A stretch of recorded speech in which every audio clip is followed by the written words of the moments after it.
Hey guys, my name is Partha Srinivasan and I am your host for the East podcast, where we simplify all aspects of engineering, applied sciences, and technology and how it applies to you.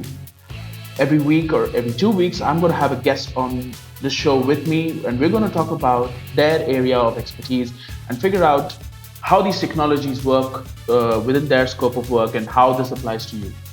Today, I am joined by Shahzad Sheikh. He is an absolute genius of a man who's been working in the automotive industry as a journalist for over 3 decades now, I'm told. Or is it nearly three Yeah, decades? 3 decades. This year, 3 decades. Yeah. Well, there you So go. literally, like when we clock the end of 2019, it'll be over 3 decades.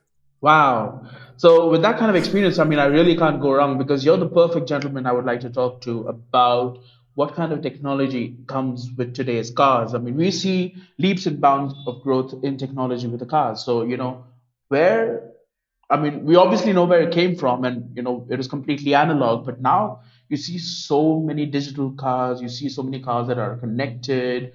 You have stuff like the MG Hector with voice activation. You have the Prius, which has got hybrid technology. So I want to understand where all these technologies are coming from and where is it going. So during the course of this podcast, we're going to cover three sections. One is what is the technology, how does it affect you, and what is the future. But before we jump into that, I want Shahzad to introduce himself in Oh, detail. introduce myself. Right. Okay. Well, like you said, motoring journalist for 3 decades. I've done other stuff as well, but primarily, you would say 70% of what I've been doing is automotive. But I've done all the grind throughout media, so I'm as much as a media guy as I am an automotive guy. But obviously, the passion came from cars. And along the way, I've done things like relaunching the Parker's, actually launching the Parker's website in the UK in 1999. Parker's is a consumer car buying guide for used cars, long established title, and was available in a small booklet. And in 1999, which is like, that's like at the early fringe of the internet, we launched a Parker's website, which became the second biggest website after AutoTrader, which is a classified website, which of course you could not beat.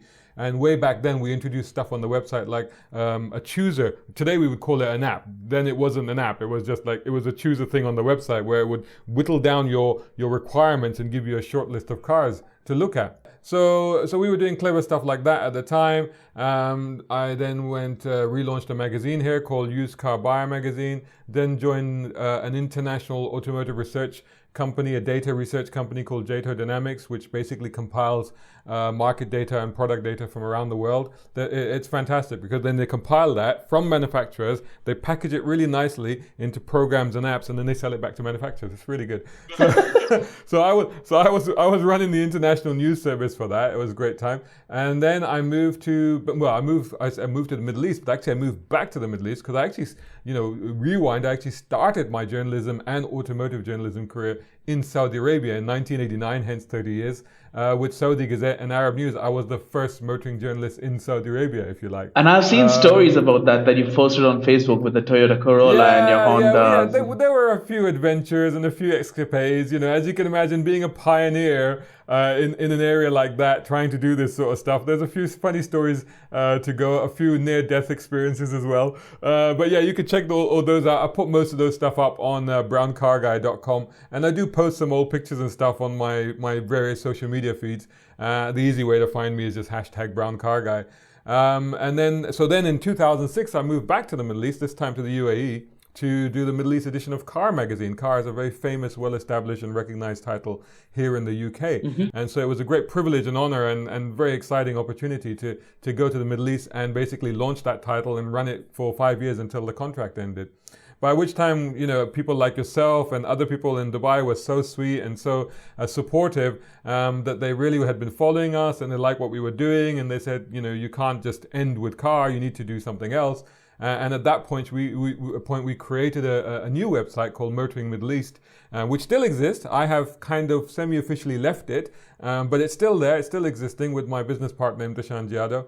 And it's a website, it's a YouTube channel, it's social media, and we did a lot of work, and I had a lot of great times with that website between 2006, 2011 and 2018. Yeah. So end of 2018, I then came back to the UK, and now I'm based back again home in London, and I'm freelancing basically. So I'm doing browncarguy.com, and I'm doing various bits and pieces, something for Motoring Middle East, something for drivetribe.com, a couple of other titles here, and a couple of titles in the UAE as well. So yeah, all fun and games, up and down, that's how life is. But it's been a very exciting ride. Now, before anything else, a lot of people will be listening to this and they'll be like, wow, that is a cool job, man. That is awesome. How do I get to do this? So right off the bat, I'm going to say to you guys, you don't do this. Don't go down this route. It's a fool's game. If you're into cars, do two things. Go out and make YouTube videos on your own, or get into the finance industry, get into banking, because you'll make enough money to go out and buy the cars you like. Believe me, that's a better way of doing it. But journalism in general is going through a very difficult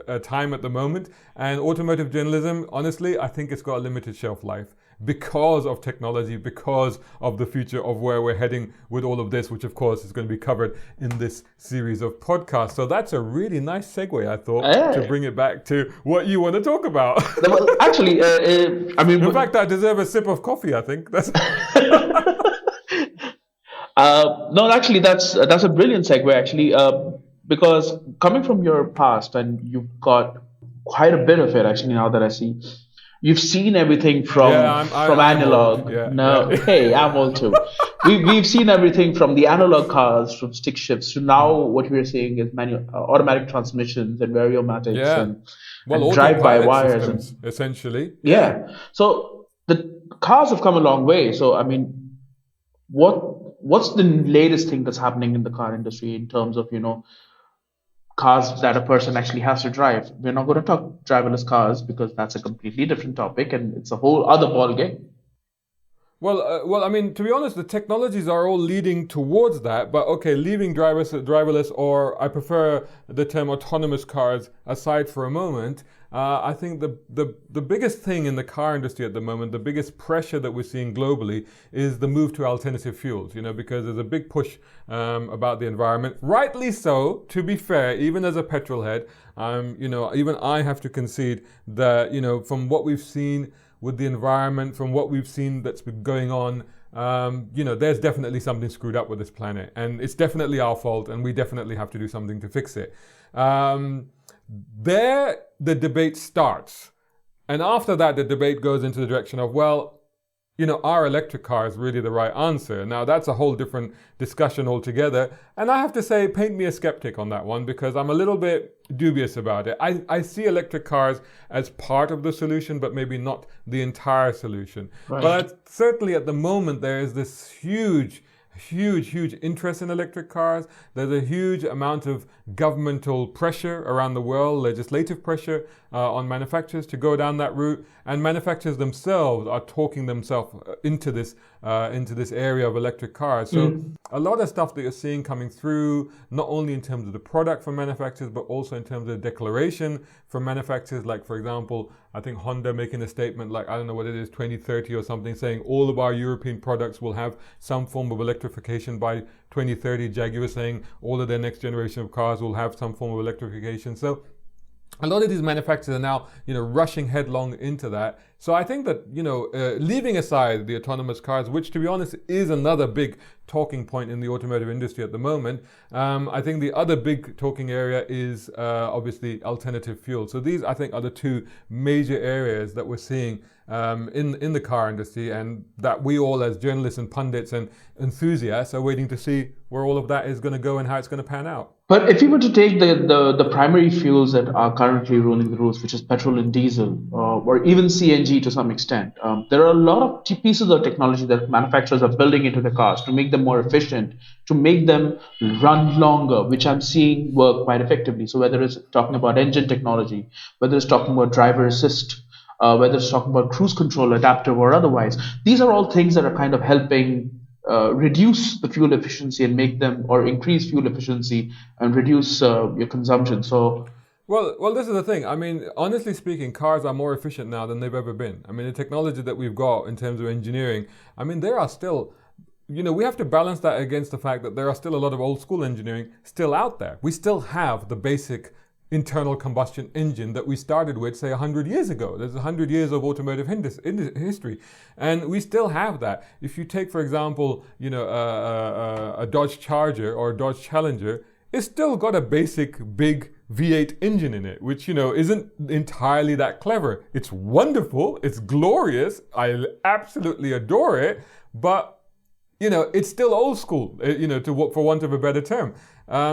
But on the other hand, you have since I've been back here in the UK, I've been driving a lot of much smaller engines than I was used to driving in the Middle East market. But here, you see a lot of 3-cylinder engines, 1-liter engines, a lot of 2-liter turbos. So a lot of manufacturers are applying the technology of turbocharging to improve the efficiency of engines. Now, you talk about fuel consumption, and that's one area that is key, of course, is to maximize the efficiency of cars. But the other area, of course, the key and most crucial area is obviously the pollutants and the particulate emissions that you get out of cars, and particularly with diesel cars. What we're seeing in Europe now and in the UK as well is actually a bit of a backlash against diesel cars, because we've had a lot of stats, and again, I don't have these at my fingertips. I'm sure you could research them and put them into the comments above, below, or elsewhere, but there are a lot of stats and a lot of data to indicate the sheer volume of deaths that diesel cars in big cities are responsible for, and the pollution levels that they're responsible for. So that's come to light. There have been 1 or 2 scandals, without naming any big manufacturers, such as not naming Volkswagen, but naming Volkswagen. For example, there's been a few big scandals that have come out, and that's also, shattered the trust levels of consumers. So we're seeing a massive backlash against diesels. I have sales figures for the UK, and again, I can send you those exact figures later on. They're not I can't remember them off the top of my head, but there is a significant decline month on month on diesel cars. Less so on petrol. In fact, if anything, petrol seems to be recovering a little bit because people are going back to what they knew, which is petrol rather than diesel. Now, here's the thing with diesel. They have improved it, so it is a lot better. It is a lot safer. It is a lot cleaner. It's still not ideal, but it's a lot better. And in fact, in the UK, in London, where I live on the outskirts of London, northwest London, and they have a ULIV zone now, which is basically low emission zone. So if you go into central London, you cannot take, I think it's a petrol car, you cannot take older than 2004. And I think with diesel cars, it's 2009. Don't quote me on that. I'll have to check and send you the stats later on. So basically 10 or 15 years old, respectively. Yeah, so basically it's at the point where the emission levels change on those cars to an acceptable level. And if you don't have a car like that, you have to pay £12 now to drive that car into London. That's on top of the congestion charge as well. So a lot of cities, a lot of governments, a lot of authorities are realizing that the environmental and health impacts of pollutions, particularly particulate emissions from cars, particularly diesel cars. So there's a massive backlash against diesel. But having said that, diesel cars are cleaner, better, more efficient than ever before, as are petrol cars. However, whilst those CO2 emissions are getting down to very, very low numbers in some cases, they're not zero. And what cities and what authorities and what councils and what governments are now demanding is zero emission cars. And how do you do that? Well, there's 2 ways at the moment that we know of. One is the electric car, which of course has zero emissions, and the other is a hydrogen fuel cell car, which has the only emission it has is water. Literally, water will come out of the tailpipe. You can literally drink it. Which, to be honest, I always thought in the Middle East that would be fantastic, because the number of times I've been out shooting a car in the desert and forgot to take a bottle of water with me, that would be so cool, wouldn't it? Because you could let the engine run and just drink from the exhaust pipe. Ooh, that conjures up strange images. But anyway, but and again, I suppose in India during the hot months, again, that would be great, wouldn't it? It would. Shortage of clean water. Hey, no, it's just in the exhaust pipe. Just drink it out of there. That would be great. But I think these are key areas, and so that's why there is this big move towards looking at electrification. Again, a hybrid car even, which is part electrified, so you still have the internal combustion engine, but you have a battery system in there as well, is significantly less or significantly reduced in terms of the emissions, the harmful emissions that it's producing. So again, that's a better choice. Personally, I think the hybrid route is actually the better route, because for a lot of people to make that switch that lifestyle switch to electric cars is very, very demanding, simply because how do you charge them? Where do you charge them? Like where I am at the moment, I live in some flats here, or flats or apartments, as you might call them, on the outskirts of London. For me to charge an electric car, I'd have to run a cable from my balcony down to the car park outside. That's just not practical. No, it's not. And I'm sure some vandal would come along and then pinch all my electricity, so that wouldn't work either. Otherwise, I have to go look for charging points in my area in London. There's a petrol station down the road, about 6 minutes walk, and there is one charging point in that petrol station. But having said that, I have seen that they've started putting some slots where it says electric car, so I think they're going to start putting up some more things. So you can see that move even from councils and local authorities, where they're like, yeah, okay, we have to create the infrastructure, otherwise this isn't going to work. So, but not every country is kind of built up to adopt to the electric vehicle movement, so to speak. Because if you were to look at any of the developing countries, like for example, even though India has such a high spend, I don't think they're infrastructurally ready for an electric vehicle. No, quite right. Again, you can tell me a little bit more about India and how India is electric vehicle capable or not. But for example, recently I saw a news item in which the Pakistani government, for example, says, "Oh, we want to go, 10% electric cars by, next year," or whatever it was. And I was like, well, it's just not going to happen. There's just no way that can happen, because the infrastructure just isn't there.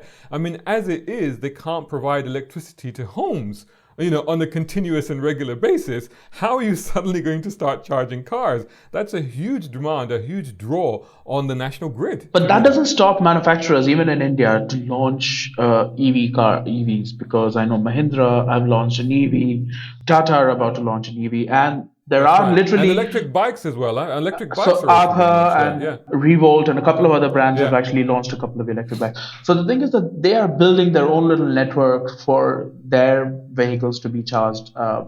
So I think that's the way that they're going. And again, the capacity and the network is very limited to a small square radius of maybe 200 to 300 kilometers. Then you really can't go beyond that, because the range on these vehicles is not that fantastic. The service is only very limited. If you take it outside of that network, they don't assure that you'll be able to take care of the car if you have a breakdown or whatever. So, all of these things come into play. Yeah, no, it is very, very difficult. To be able to create that environment where people can realistically use an electric car. Okay, let's give people benefit of the doubt and let's say baby steps, because, okay, you've got to start somewhere, right? So at the end of the day, okay, if you're providing an electric car for, a district of Mumbai, if you like, and say, right, well, within this district, or you say if delivery riders are using bikes, and you say, well, these delivery riders use these electric bikes, because they'll charge them overnight and then they'll use them for deliveries the next day. That still kind of makes sense, and it will have an impact and, have some benefit to the environment as well. But anyway, we'll kind of move back from that as well, because this alternative fuels is again a debate that we could have till the cows come home. It goes round and round in circles. Like I said, the whole pros and cons of whether electric cars are actually saving the planet. But yeah, let's get into that another time, because that's a whole different ballgame altogether. Yeah. Right.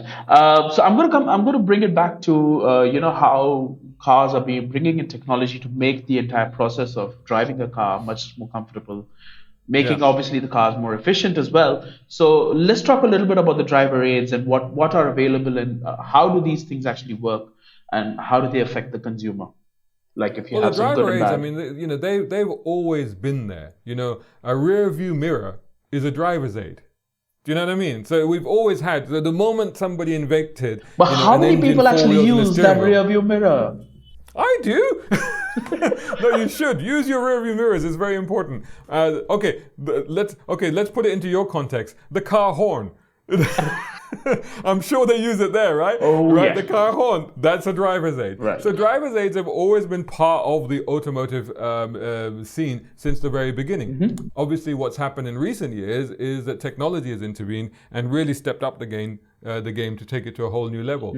So now we have a lot of driver's aids in cars. And again, all of these driver's aids, actually what they're doing is they're funneling towards that ideal scenario of having that autonomous car, because that's what all these technologies are leading towards, because they combined, that's what they do. But stepping back, for example, one of the first examples that the automatic gearbox, for example, is a driver's aid, Yes.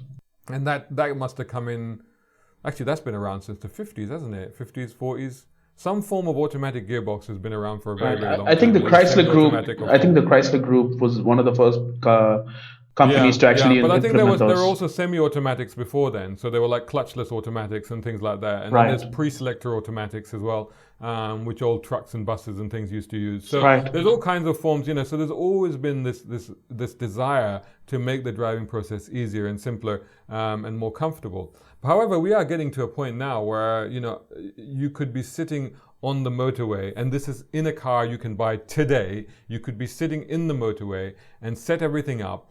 And whilst most of these cars will require you to still have your hand on the wheel, you wouldn't have to be doing anything. You could take your feet off the pedals. You wouldn't have to even be doing the steering.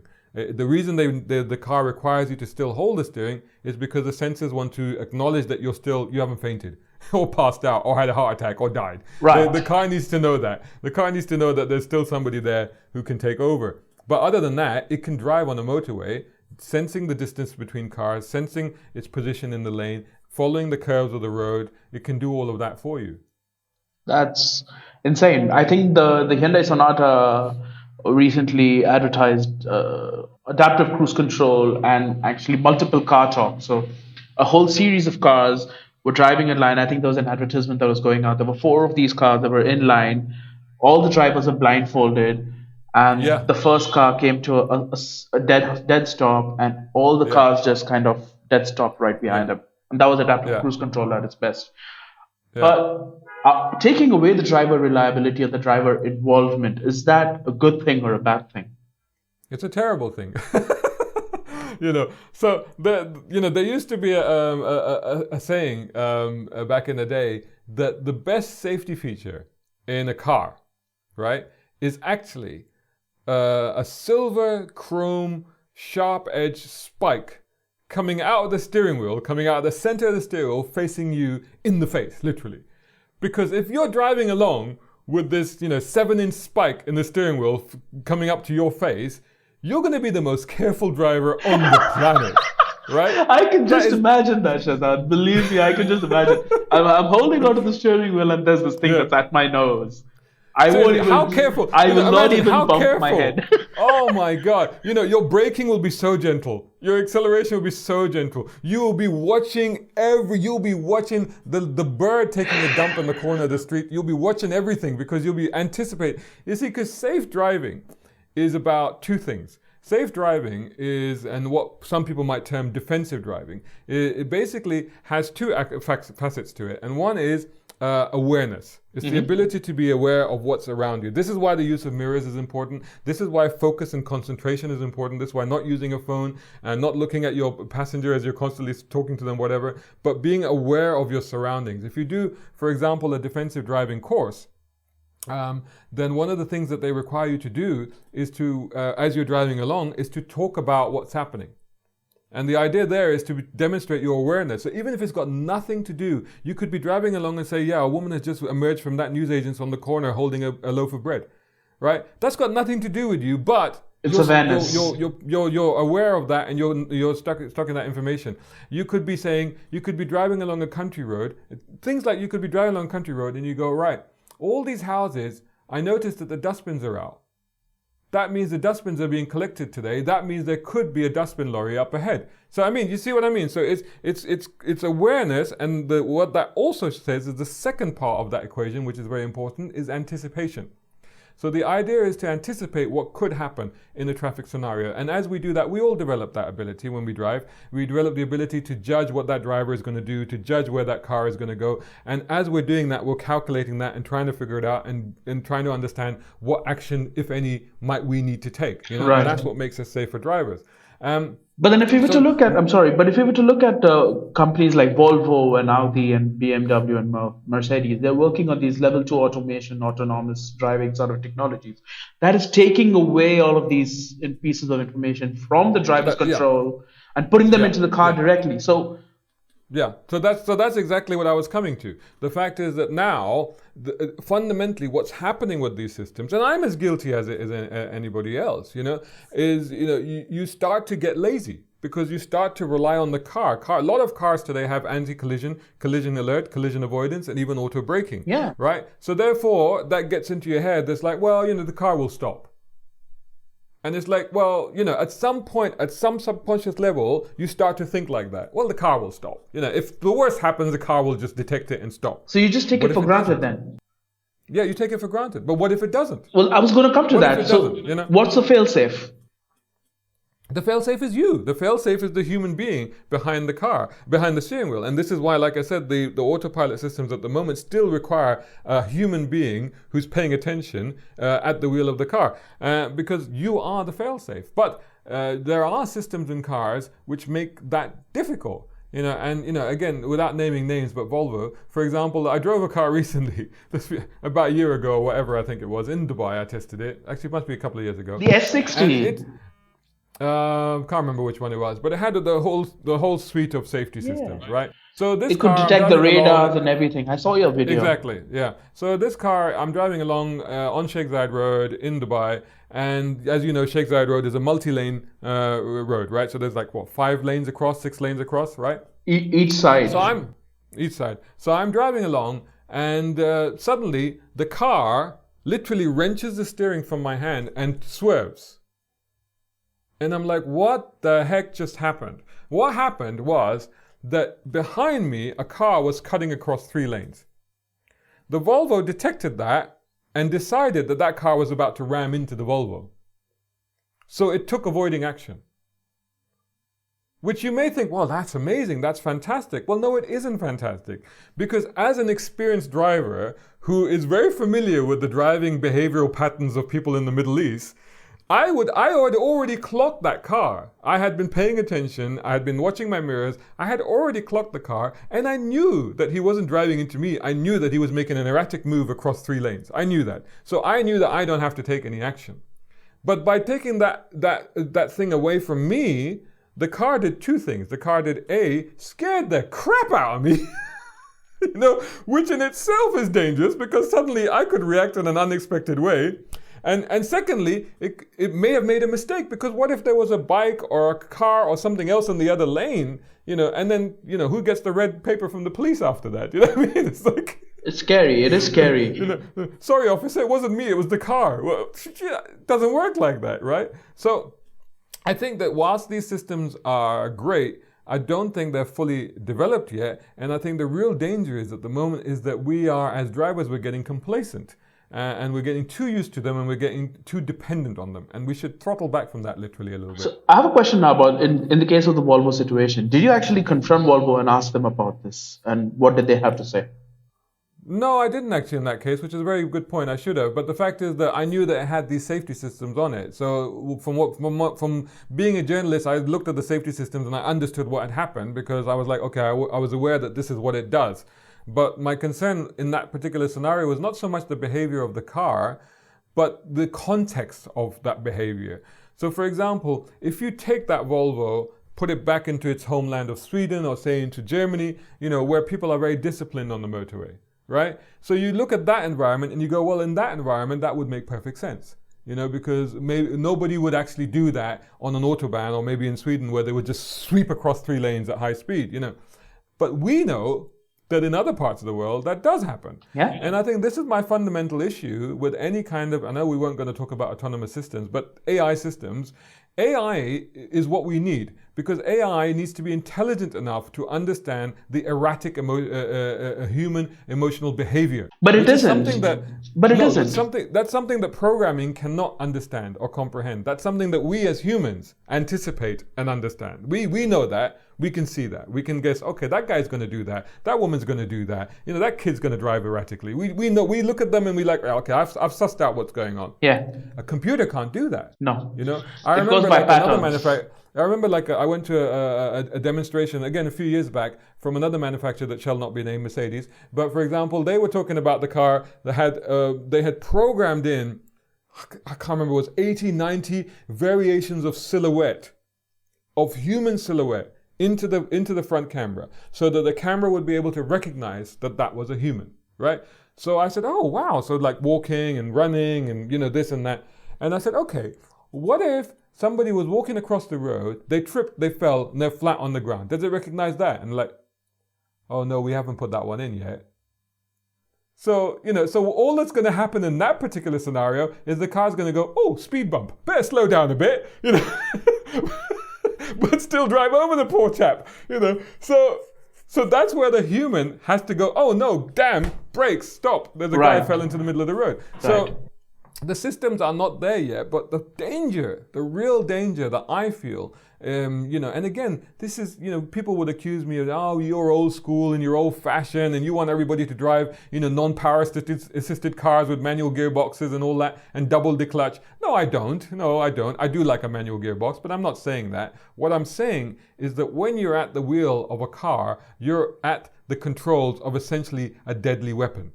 And you have to take responsibility of that, and you have to be aware of that, and you have to be conscious of that. Or even a motorcycle, actually. Even a motorcycle. Sorry? Even a motorcycle as well. Any moving projectile that involves other people, other members of the public, whether they're pedestrians or other vehicles, you are responsible for that moving projectile. Mm-hmm. And you have to be aware of that, take responsibility for it, and focus on what you're doing. Right. It's that lack of focus, like, if you've ever had an accident and you think back about it in your head and then think about it and remember, and invariably you'll find that it was a momentary lapse in concentration. And so many times you go over in your head, it's like, oh, if only I hadn't changed the radio channel. If only I hadn't looked at that beautiful blonde on the pavement. If only, I hadn't just glanced at my phone at that time. It's that momentary lapse in concentration that does these things. So I've only ever had 2 accidents, one with my motorcycle and one with my car. The one with the motorcycle. Good going. Yeah, so the one with my motorcycle was I was on a flyover in India, and the taxi driver in front of me was on his mobile phone and he couldn't see me in his blind spot, and he swerved right into my front wheel. I was very aware of what he was doing. I tried to brake because otherwise he would have taken me body on, but he still managed to swipe my front tire, and I basically crunched my left ankle under my motorcycle. Oh God, yeah. Dear, oh dear. There's a book called, I think it's called Roadcraft. And I think it's the manual that is used by British patrol drivers. Okay. And if I recall correctly, it starts by saying that when you are on the road, assume every single other person, pedestrian or motorist or biker or whatever, every single other person is an idiot. That's the point from which you should start. Right. That doesn't mean that you should be angry about it or arrogant about it or dismissive of other people. What that means is just assume that people are going to make mistakes. Just assume that. That's true. So expect the unexpected. Allow for it. There's no point getting angry about it when somebody cuts you up or somebody suddenly barges out of a lane without checking or indicating or whatever. There's no point getting angry about it, because getting angry isn't going to help the situation. What is going to help is anticipation. Right. Is realizing that could have happened or could happen and slowing down in anticipation of that. Right. That's what a human can do. Even a computer can't do that. So now it leads me to the question is there any technology that's actually helpful? Oh, there's tons of things. Oh, definitely. I mean, for example, I swear the ESP systems, traction control systems in cars. Oh my God! I'm as a motoring journalist, as a road tester, in our line of work, sometimes you have to push cars a little bit further than say normal drivers would do. Mm-hmm. The number of times that ABS, anti-lock braking systems, or ESP or traction control systems have saved my bacon. I shouldn't say bacon. That's haram. But anyway. It's a turn of phrase, but you know what I mean. Yeah, I know what you mean. Save my backside, whatever. So anyway, but the number of times that's done that and that I've been grateful for it, particularly like, for example, the very first time I became aware of ABS was before I was doing some motoring writing, but it's quite early on in my career. It was here in the UK. I was driving a friend's Mercedes, and we were bombing through central London. It was raining. It was heavily raining. Came around a corner a little bit faster than we should have, and there was a traffic jam. And I was like, oh damn! Now there was an empty lane, there was a bus lane, but if I was in a car without anti-lock brakes, I would have braked, skidded, and slammed into that traffic. But because of the anti-lock braking, basically what happens with anti-lock is that it will not allow the brakes to lock. It will pump the brakes so that the brakes will slow. They'll still work, but they won't lock the wheels. A locked wheel, why is that bad? Because a locked wheel is not actually gripping the surface. A locked wheel is simply sliding. That's right.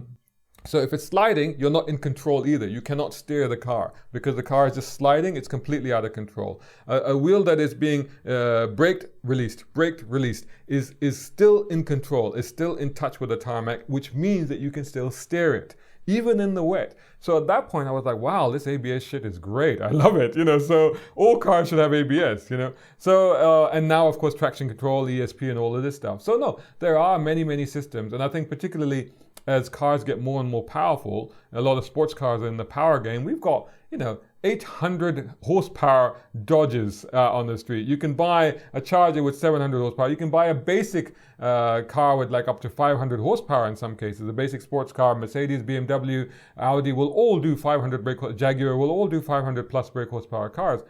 And what they've done in order to do that, I was just recently writing a feature about the Audi Quattro, which is the original Quattro, which in the 1980s introduced the concept of all-wheel drive to passenger cars, not just for off-roading, but for road use, which then meant that it became a rally champion. But fundamentally, the idea behind that was to make it safer on the road, to use performance safely on the road. And again, with four-wheel drive, you can deploy that power. If you let me try to put it into a context that car people might understand. You take an AC Cobra with 500 horsepower V8 in it, but no technology at all, then do not leave home without writing a will. Do you know what I mean? That's what we're talking about. Absolutely. On the other hand, you take a Mercedes C63 whatever AMG, right? You'll generally be fine because it's got all-wheel drive, and it's got solid safety systems on it, and it's a solid car and it's got so much safety systems on it. I had a question. Airbags. Airbags, awesome. Yeah. They've been around for a while. They've been around for a long time, yeah. Yeah, but they don't really work, do they? No, they do. But what people don't realize is that they're not it's like everything else. Some safety system comes along and people go, right, that's it. It solved all my problems. Yeah. No, you still need to. You see, it's like they say that the best cure is prevention, right? The best help in an accident is to not have the accident. Right. You know what I mean? It's, Yeah. So that's the best thing. It's like, don't have the accident in the first Right. place. And then if you do, then you benefit from the various systems that will try to help you. So an airbag isn't guaranteed to save your life, but it's trying to do the best it can. But you got to remember, it's a balloon with an explosive device in it. Do you know what I mean? That's what an airbag is. It's a nitrogen balloon. But my question was more from the point is that I remember reading a couple of news reports where, and I'll link them in the show notes, is that a couple of cars had high-speed impacts, but the airbags didn't deploy. And there was actually a friend of mine who was in an accident. I don't have a link for that story, but apparently his the mechanic said he didn't impact the car in the right angle for the airbag to deploy. How does that work? It's possible, yeah. Was it a new car? Are you able to say which manufacturer it was? It was Suzuki. It was, I think, about 7-8 years old. Right, okay. So basically an airbag deploys, or any of the safety systems on a car deploy from sensors that are placed around the car. Right. So the sensors will detect an impact and then they will signal certain things to happen. So for example, a fuel cutoff or an airbag going off or the belt tensioner tightening up. Yeah. Well, that will come from the sensors, right? So if the sensor has malfunctioned, or if there's previously been an impact on the car, like a fender bender or something, and the sensor's been damaged, and what people weren't aware of it. And there have been instances where airbags have failed because airbags haven't been checked, they haven't been serviced, or there's been a recall on them, and that recall hasn't been done. So this is why having your car serviced at a manufacturer or at a dealer that knows what they're doing is important, especially for the safety system, because the safety systems are like anything else; they can fail. Right? And again, this is another reason why we shouldn't get complacent about these things. Safety systems, we think, we'll rely on the safety system, we'll rely on the car, but they could fail. They could fail. And then what? Then you're on your own, right? Mm-hmm. So yeah, it's perfectly possible that might have happened. The only thing I can say is make sure your car is well maintained, make sure you look after it. If you've had an impact, ask the service department or whatever to check all the safety systems, make sure they're all working. If an airbag light comes on, don't ignore that. Don't think, that's just the light has come on. No, take it back to the dealer, get it checked, see what's wrong with it. Like anything else, these things degrade over time. So over years, that car was 8 years old. That's still quite new, but say you have a 15-year-old car, that airbag may not work anymore. Right. Other things that have happened, people buy used cars, that have been cut and shot or tampered with or Yeah. repaired without people knowing. There were cases like, in the Middle East, a lot of cars were converted from, right-hand drive to left-hand drive, And Yeah, in yeah. those scenarios, you cannot expect the safety systems to work as they were supposed to work, unless it's been done really, really properly and professionally. Correct. And as you and I both know, shortcuts are often taken in those scenarios. That is true. So it's quite possible that it didn't work. But then again, it takes me back to the fact that, well, ultimately, the ultimate safety system in a car is you, the driver. So, if we were to kind of sum up right now, I mean, we obviously have technologies that are good for drivers, but there are also technologies that are bad. How would you rate the current situation of where they are right now? Because obviously these technologies are there. So, how do you? What would be your recommendation to a person who's listening to this podcast? What should they look for, and how should they approach technology in a car? Well, the march of technology is relentless, as you know, as a techno guy yourself. You know that it's gonna happen. Everything is. There's no point being a luddite and saying, "Oh, I wish we should go back to the old days. We should scrap all this stuff." For me personally, there's still nothing better than an old school car. I love reviewing cars when it's classics or something like that. Yeah. You get in touch with the car, you feel it. The safety systems aren't there to help you. That's part of the excitement of driving those cars. Yeah. But on the other hand, a lot of modern cars have these systems. They're there. Use them. Employ them. But what I would say is so if you're out to buy a car, and again, it depends on who you are and what you're buying the car for. So a single guy that's buying a car for fun may not be so crucial to him. He's going to enjoy it. He wants a car that's sporty and fun. He wants to drive it. A family guy that's going to be putting his kids in it, it's more of a concern. He wants to make sure that he's got the ISOFIX anchors in the rear seat so he can put the car seat in properly. He wants to make sure that not only front airbags, but side airbags and curtain airbags. If somebody hits the car on the side and the glass shatters and he's got his baby in the back, he wants to make sure that there's a curtain airbag. Do you know what I mean? So, there are lots of things to consider. And so that depends on where you're coming from and what the context is and how you'll be using that car. But ultimately, what I would say is take advantage of the technology. It's there. It's going to happen. It's coming. It's getting better. But do not rely on it 100%. Do not absolve yourself of that huge responsibility of, as we said, commanding that projectile down the road, because you are responsible for the safety of those people within your car and those people without your car. So this is a crucial thing to keep in mind.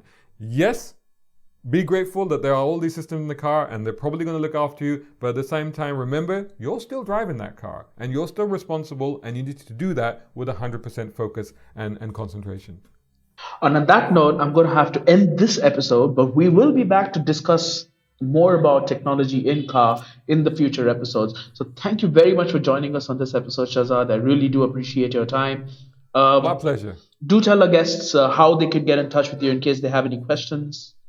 Where can they like find I you? said, very easy. My main website is browncarguy.com. Very easy, couldn't be easier. And you can follow me on all of the social media channels. And the easiest way to find me is just do #browncarguy. And even if you just put that into Google, everything will come up. So that's pretty cool.